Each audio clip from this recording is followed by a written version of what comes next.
Salut tout le monde, voilà le troisième épisode de l'instant, dans la droite ligne, directe continuité de l'épisode précédent.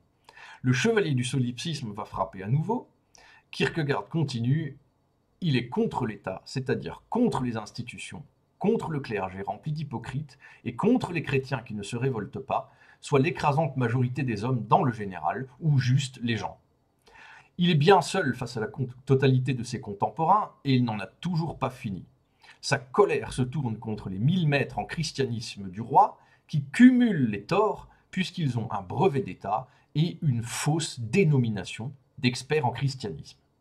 Je cite, « C'est lorsqu'on constate que, de génération en génération, vit une famille de parasites qui, appelés maîtres en christianisme et liés par serment au Nouveau Testament, se nourrissent, sous prétexte de christianisme, d'inculquer je ne sais quelle invention de leur cerveau, fournissant ainsi la preuve irrécusable qu'il ne s'agit pas du christianisme du Nouveau Testament, de parasites qui, sous prétexte de christianisme, vivent de proclamer exactement le contraire du christianisme du Nouveau Testament, en se targuant de leur brevet royal, par un ridicule digne de celui où l'on coupe la meilleure carte avec une petite, ou digne de celui où l'on prétend légitimer sa qualité de berger grâce à un certificat délivré par le loup. » Fin de citation. Kierkegaard ne conçoit pas une seule seconde que le christianisme puisse être une religion de joie de vivre. Il interprète le message du Nouveau Testament comme si le vrai chrétien ne pouvait que souffrir dans le monde, mais espérer trouver la félicité dans l'éternité. Cette souffrance forcenée n'est peut-être pas une nécessité absolue pour l'individu croyant, on pourrait concevoir que la morale et le stade éthique soient à son service pour avoir une trajectoire existentielle heureuse, et préparer, ce faisant, son après-vie en gardant son âme aussi loin du péché que possible, sans pour autant sombrer dans une martyrologie ou dans un dolorisme constant. Mais Kierkegaard continue et creuse précisément ce filon-là. Il critique également le rôle des épouses, qui font oublier la colère du monde et sa tristesse aux prêtres danois, se rapprochant ainsi des propos de Stirner sur l'amour comme une arme de l'État pour vaincre les agitateurs et transformer les activistes réfractaires en gentils maris. De nombreux prêtres se fourvoient et ne peuvent plus faire marche arrière en abandonnant leur gagne-pain si décrié et en délaissant leur famille. Ils sont en fait piégés dans le stade éthique au détriment du religieux. Je cite, « Plus tard, une fois père de famille, etc., plus tard il est trop tard. On n'a pas la force de rompre avec cette erreur où l'on s'est fourvoyé en toute innocence et dans laquelle on demeure, la conscience lourde. » Fin de citation. Être chrétien se limite alors à une goutte d'eau sur la tête au moment du baptême et à surtout ne pas trop en faire, à bien se cantonner à l'éthique, au général, et advienne que pourra, pour chaque faux chrétien, après tout, dans l'éternité, ce sera à chacun son problème. Au moins, en restant dans l'éthique, ils ne font pas ou peu de mal à autrui. Mais comment est-ce que cela pourrait les compromettre dans l'éternité ?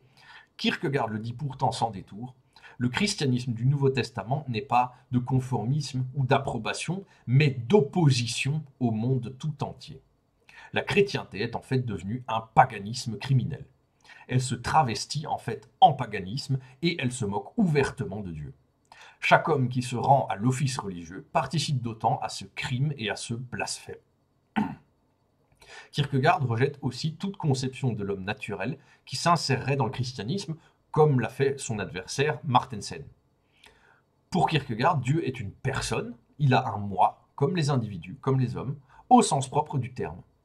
Dieu rejette l'officiel et le général en attendant que des individus à part entière se présentent à lui.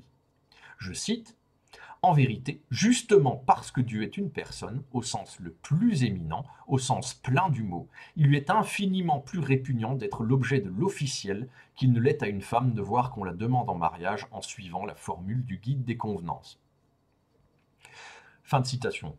L'amour du divin va bien au-delà de l'amour terrestre et ses manifestations sont parfois incompréhensibles et négatives pour l'individu qui, quand il désire quelque chose, a l'impression de recevoir toujours l'inverse, alors que quand il craint quelque chose, eh bien cela se produit à chaque fois. Je cite, « Dieu est terrible dans son amour, tellement, mais nous en parlons selon notre cœur humain, il est terrible d'être aimé de Dieu et de l'aimer, la proposition Dieu est amour sous-entend, il est ton ennemi mortel. » Fin de citation. La chrétienté de l'État se trompe encore lorsqu'elle fait de cette vie une occasion de jouissance et de félicité en préparation d'une éternité qui s'annoncerait encore meilleure. Kierkegaard appuie fortement sur le drame d'être véritablement chrétien et individu, c'est-à-dire face à Dieu dans l'intériorité, en tant qu'individu, et sans aucune possibilité de fuir ou de faux semblants ou de se défiler. En d'autres termes, une vie heureuse est incompatible avec le sens profond du christianisme qui doit affronter le malheur, ainsi que la bien fameuse angoisse et le fameux désespoir. Il n'y a pas de voie médiane ou de modération pour l'auteur danois. Un vrai chrétien est seul au monde et est seul contre tout et tous. Un chrétien est encore plus rare qu'un génie parce qu'il doit demeurer dans la simplicité et se faire lui-même chrétien. Les apôtres qui propageaient la doctrine avec beaucoup d'enthousiasme ont un peu dévoyé le message en faisant une doctrine trop accessible. Le Christ prêche le christianisme sans pour autant toucher immédiatement le cœur des hommes. Il aurait même été capable de prêcher sans atteindre aucun homme et de continuer à le faire. Je cite, « Si l'on veut se l'imaginer, seul l'homme-dieu serait capable de supporter 1000 ans et 1000 ans encore de travailler sans réserve par la prédication à la propagation de sa doctrine, même s'il n'avait pas un seul disciple, et s'il ne pouvait pas en avoir qu'en changeant les conditions. L'apôtre ressent pourtant le besoin égoïste, mais apaisant d'avoir des adeptes, de se multiplier. L'homme-dieu ignore ce besoin égoïste, aussi ne pratique-t-il que le prix de l'éternité et non celui de la foire. » Fin de citation. Les chrétiens ont voulu renverser le christianisme en étant juste des bénéficiaires de son aboutissement et en abandonnant les péripéties de l'existence pourtant nécessaires à sa finalité.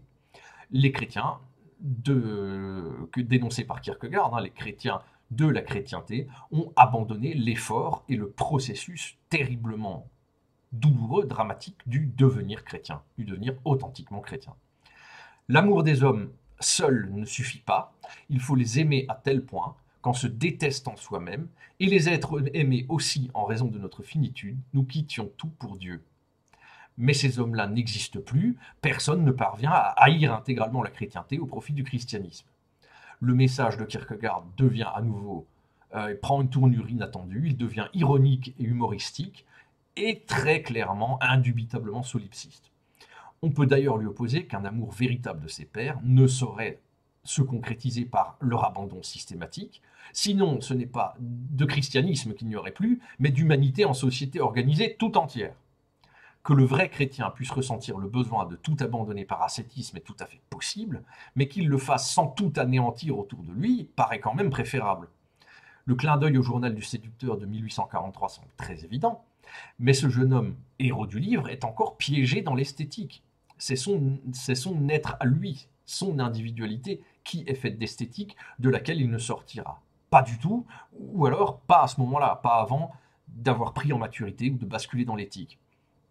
Alors que l'homme de l'éthique, s'il abandonne sa promise au profit de Dieu, est dans un comportement exagéré et sans motif valable, même au nom de la foi. Le chevalier de la foi, tel que dépeint dans Crainte et Tremblement aussi en 1843, n'abandonne rien du tout. Il vit son existence terrestre sans faire de remous, sans faire de vagues, mais il est tout entier tourné vers son intériorité et effectue des sauts vers le divin.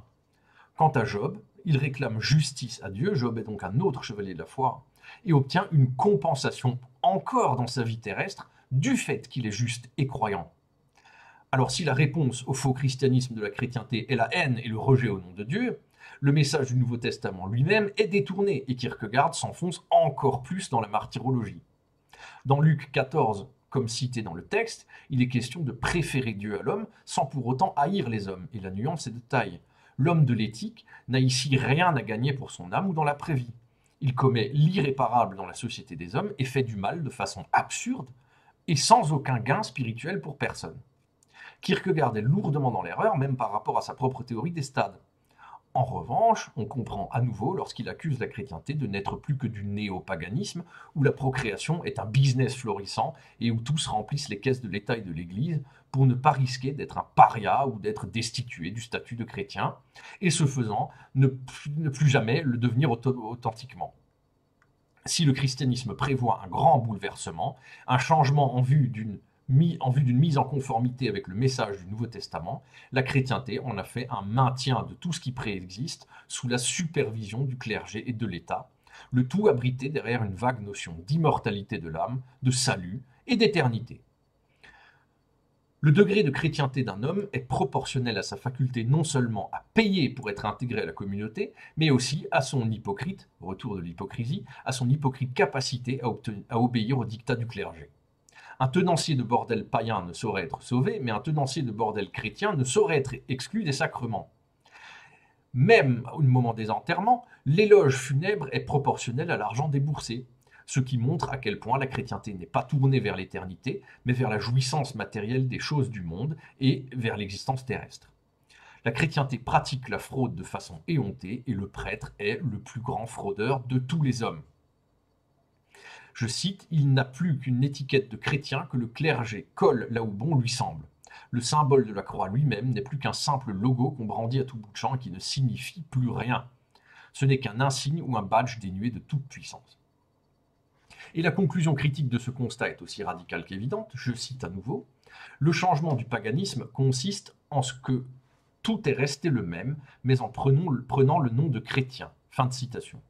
Nous sommes certes tous hommes, ou disons des hommes, mais si nous sommes tous autodéterminés comme chrétiens sans avoir quoi que ce soit à faire, rappelez-vous de l'épisode précédent, même avant la naissance, sans ajouter de la valeur, de devoir être individu face à Dieu, alors c'est le concept de chrétien même et tout son contenu qui est vidé de son sens et qui se trouve réduit à néant.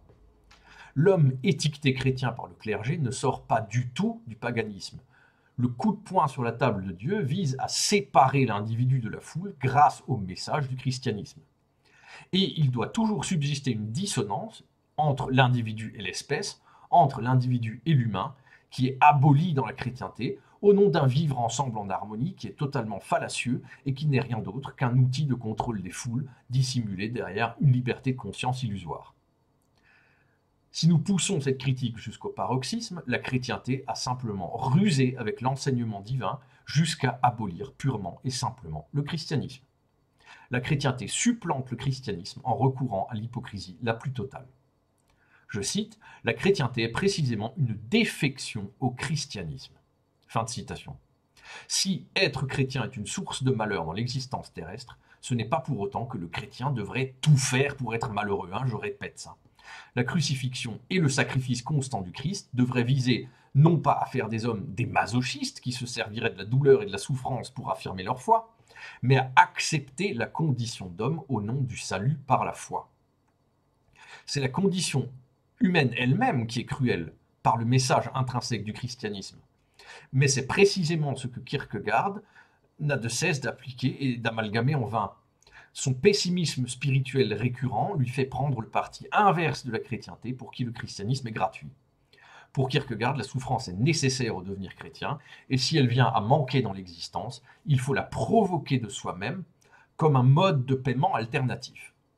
Dans cette conception, il est nécessaire de payer de sa personne pour être pleinement chrétien et de le faire délibérément.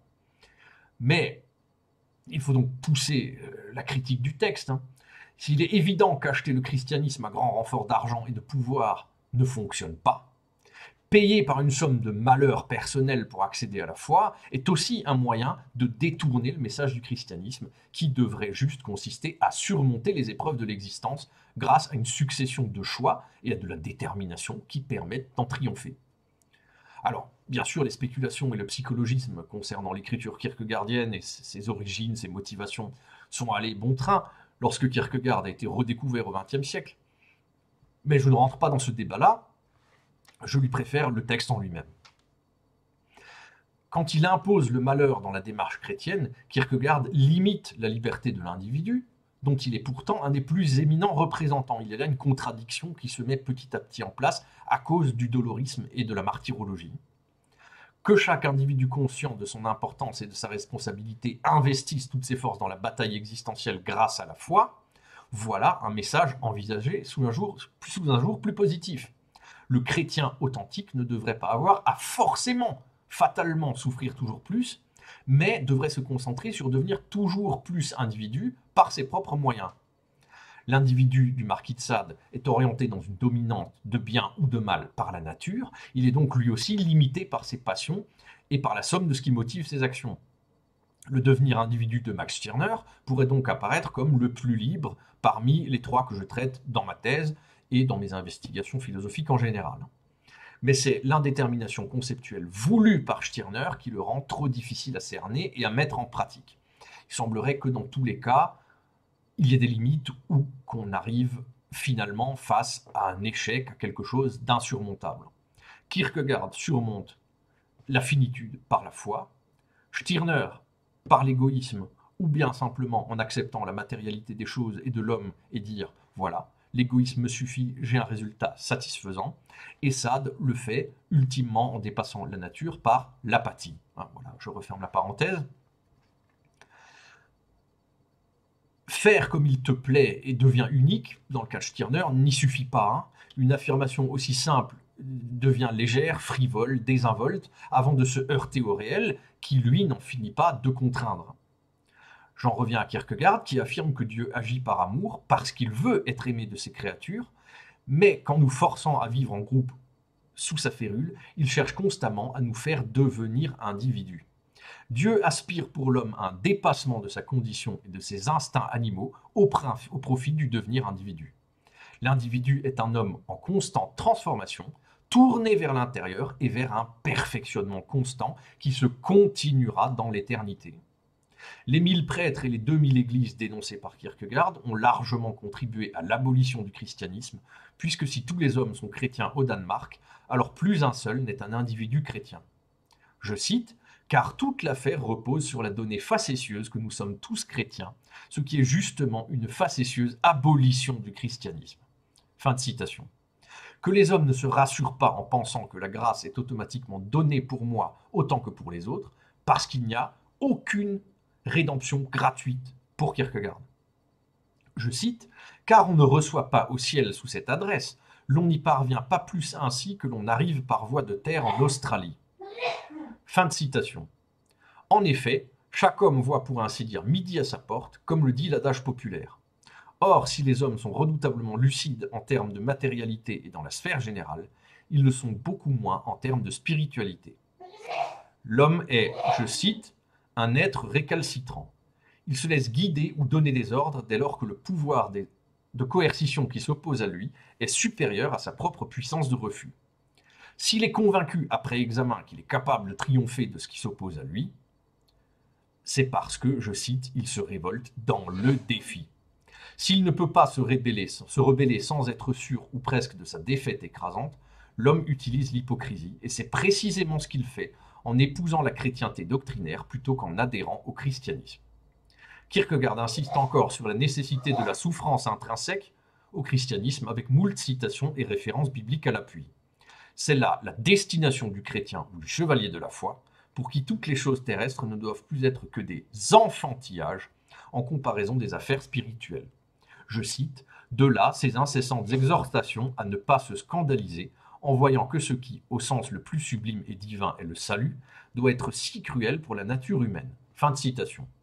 Les hommes préfèrent donc éviter le rapport direct au christianisme et se cacher dans l'hypocrisie de la chrétienté qui a universalisé le fait d'être chrétien et l'a transformé en une félicité gratuite.